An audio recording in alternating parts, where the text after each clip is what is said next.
कितना टाइम रह गया अभी आप सोच कर देखो, पीछे रह गया तो ऑलमोस्ट कुछ 1 साल मेरे वर्क परमिट का।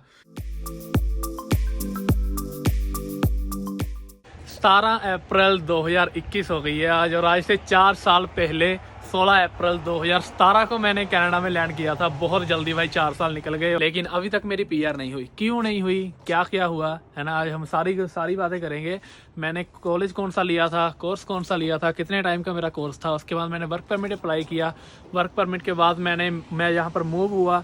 आज हम सारी बातें करेंगे, ठीक है, डिटेल में। Anyways, welcome back to Kannada blog. जो नए आया मेक श्योर चैनल को सब्सक्राइब करना, वीडियो को लाइक करना, कमेंट करके जरूर बताना आपको कैसी लगी video. Let's start this beautiful day with this beautiful blog. बारिश हो रही है लेकिन हर दिन खूबसूरत होता है।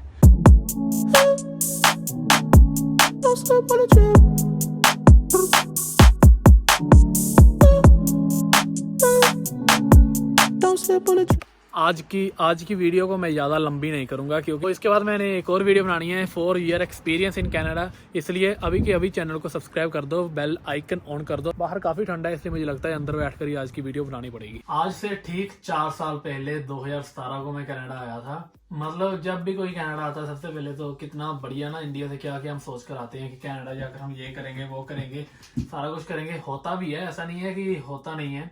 मुझे सबसे बढ़िया कंट्री ना अभी तक यही कनाडा ही लगी है। मैं 16 अप्रैल 2017 को आया कनाडा। सबसे पहले हम शुरुआत करते हैं अपने कॉलेज से, ठीक है। फिर मैं बात करूंगा, अब मुझे पीआर नहीं मिली अभी तक। मुझे 4 साल हो गए कनाडा में। क्या होगा अभी आगे, मुझे कनाडा छोड़कर जाना पड़ेगा या फिर मैं यहीं पर रहूंगा, या कैसे कैसे आगे करूंगा ना सारा कुछ। मेरा जो मेन इंटेक था 2017 में जब मैं आया था, और मेरा कोर्स था बिजनेस मार्केटिंग, ठीक है, याद रखना। बिजनेस मार्केटिंग मेरा कोर्स था। मेरा कॉलेज था सेंट क्लेयर। जो मेरा कॉलेज पूछते हैं ना बार बार, याद रखना भी, मेरा कॉलेज था सेंट क्लेयर, लेकिन मेरा कैंपस था टोरंटो कैंपस, ठीक है। मेरा जो मेन कैंपस है सेंट क्लेयर का वो है विंडसर में। जो पूछते हैं ना कि कॉलेज कैसा था, उस पर मैंने वीडियो बनाई हुई है अलग, आप चेक कर सकते हो, जिसमें मैंने कॉलेजेस वगैरह में बताया हुआ है सारा। 4 सेमेस्टर का मेरा कोर्स था, जिसमें एक भी ब्रेक नहीं थी। और यहाँ पर जो कनाडा में सेमेस्टर्स होते हैं ना, वो होते हैं 4 महीने का एक सेमेस्टर होता है। मेरे 4 सेमेस्टर थे जिसमें एक भी ब्रेक नहीं थी, जिसकी वजह से मेरी स्टडी बहुत ज्यादा जल्दी खत्म हो गई। सिर्फ 16 महीने में मेरी स्टडी खत्म हो गई थी, कंटिन्यू थी ना। मतलब मैंने मेन टेक में आया था, मेन में मेरी स्टडी शुरू हुई, और अगले साल 2018 सितंबर में मेरी स्टडी खत्म हो गई थी। ऑलमोस्ट कुछ 1.5 साल निकल गया मेरा। उसके बाद मैंने अपना वर्क परमिट अप्लाई करना था।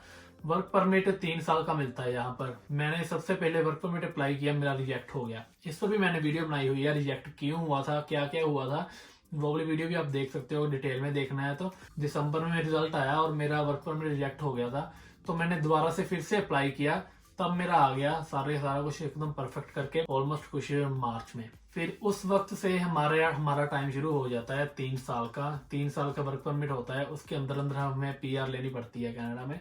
अगर तो पीआर ले ली तो ठीक है, अगर नहीं ली तो फिर बस वापस जाओ। लेकिन आजकल कनाडा किसी को भी वापस नहीं जाने दे रहा, क्योंकि दे वांट पीपल।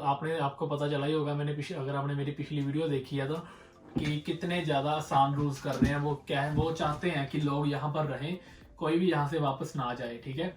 फिर कुछ गलतियां मैंने की ऐसी, जिसकी वजह से मेरी पीआर काफी लेट हो गई। मार्च से हमारा टाइम शुरू हो गया, तो उस वक्त ना हमें सोचना पड़ता है कि हमने अपनी पीआर कैसे लेनी है, ठीक है, जो कि मैंने नहीं सोचा था उस वक्त। और बंदा क्या सोचता है कि चलो हम पैसे कमाने लग जाते हैं, थोड़े से पैसे वगैरह कमाएंगे और फिर हम अपनी पीआर का सोचते हैं ना। स्टडी खत्म होने से पहले ही, सबसे बड़ी बात, स्टडी खत्म होने से पहले ही अगर आप अपना टाइम वेस्ट नहीं करना चाहते ना, स्टडी खत्म होने से पहले ही सोच ले बंदा कि उसने पीआर कैसे लेनी है।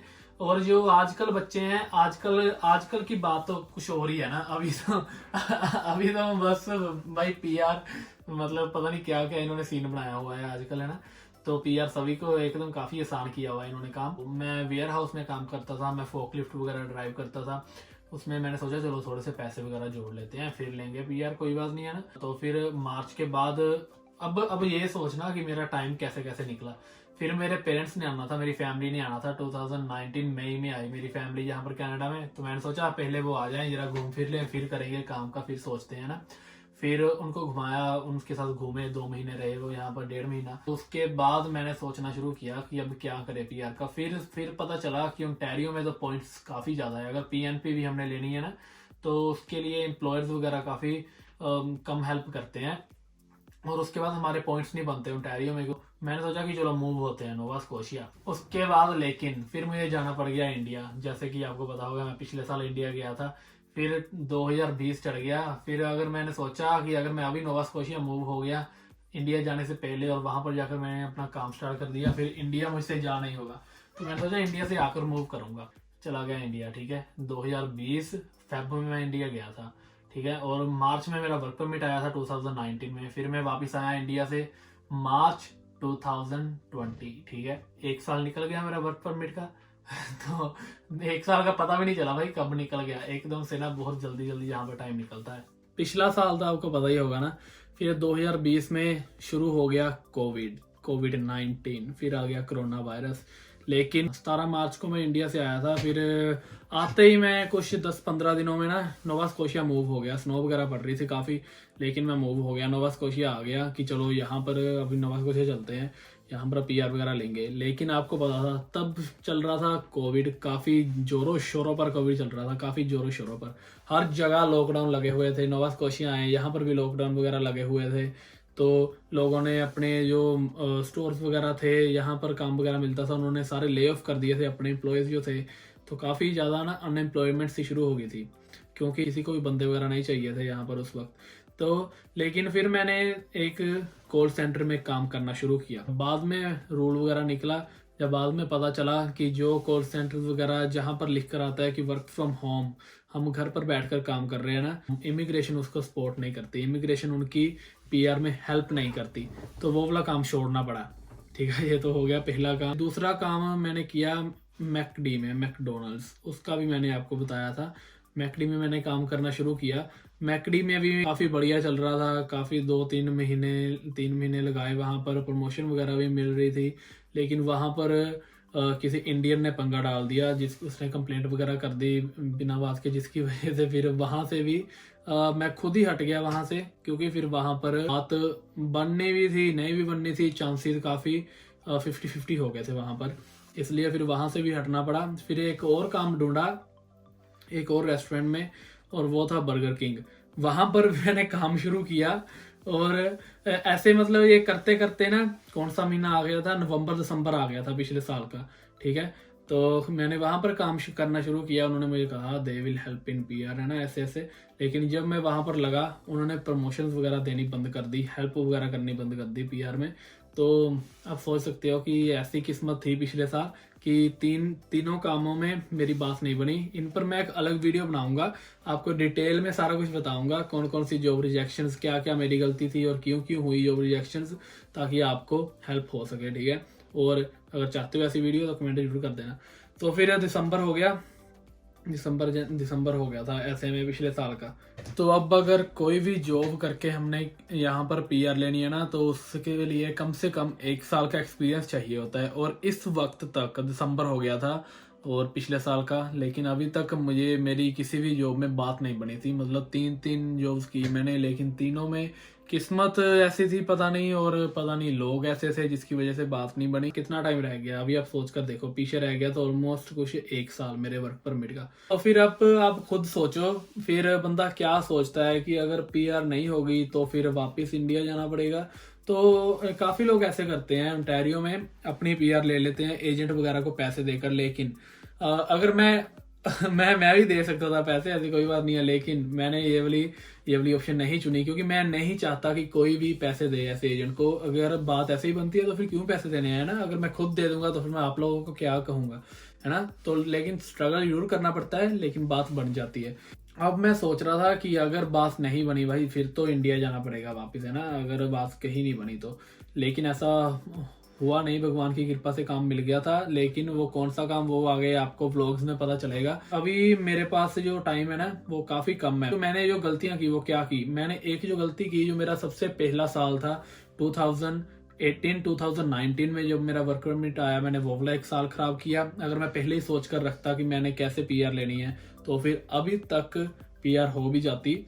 लेकिन जो होता है अच्छे के लिए होता है। नोवा स्कोशिया आए, आपको नई जगह दिखाई यहाँ पर आकर और आपको काफ़ी पसंद आया नोवा स्कोशिया। अभी अप्रैल चल रहा है ना, तो मेरा वर्क परमिट 1 साल से कम का रहता है अभी, तो मुझे एक्सटेंड करवाना पड़ेगा। लेकिन वो एक्सटेंड कैसे होगा, कैसे करवाऊंगा मैं एक्सटेंड, उसके लिए जॉब ऑफर वगैरह चाहिए होती है और क्या चाहिए होता है, वो सारी बातें आपके साथ शेयर होंगी, कैसे कैसे मैं एक्सटेंड करवाऊंगा सारा कुछ। ठीक है, ऐसा हुआ था सारा कुछ, मतलब पिछले 2 सालों में मैंने पिछले 2 सालों में ये वाली गलतियां की थी जिसकी वजह से मेरी पीआर लेट होगी। सबसे बड़ी गलती ये वाली थी कि मैंने पहले नहीं सोच कर रहा था कि कैसे पीआर वगैरह लेनी है, लेकिन बात बन जाएगी। कोई जो भी कनाडा में आता है ना, वो वापस नहीं जाता। लेकिन अगर मेरे पास काम नहीं होगा, फिर ऑब्वियसली अगर मेरा वर्क परमिट एक्सटेंड नहीं होगा, फिर मुझे वापस ही जाना पड़ेगा। इसलिए काम वगैरह ढूंढ कर रखो अपना, अगर आपने टाइम सेव करना है। अगर आप पहले ही सोच कर रखोगे कैसे कैसे करना है सारा कुछ, फिर आप स्टेप बाय स्टेप चलोगे तो उससे काफ़ी ज़्यादा हेल्प हो जाती है और आपको काफ़ी टाइम सेव होता है। आजकल तो काफ़ी ज़्यादा ईजी हो रहा है कनाडा में पीआर का।